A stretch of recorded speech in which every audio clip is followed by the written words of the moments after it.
क्या हाल है? ठीक है। आज हम आपको पौधे दिखाएंगे, उसके अंदर सारा पानी हुई है।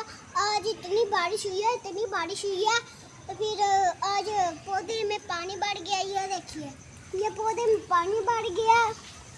अपने अमरूद दिखा जो नीचे गिरे हैं। और गाइस, हमारे अमरूद भी नीचे गिर गया है। वो देखिए, मेरी तरफ नहीं खा। अच्छा ये लो, ये फिर नाराज होंगे। अब हम आपको खजूरें वगैरह वो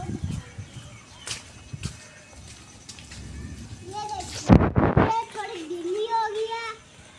और गाइस, ये देखिए, ये हमारे जामुन है। ये देखिए, ये कह रहे सरे हुए जामनू है। ये देखिए हंस के जा रहा है ये। और गाइस, ये देखिए, ये हमारा अमरूद है और इसमें भी पानी भर गया है।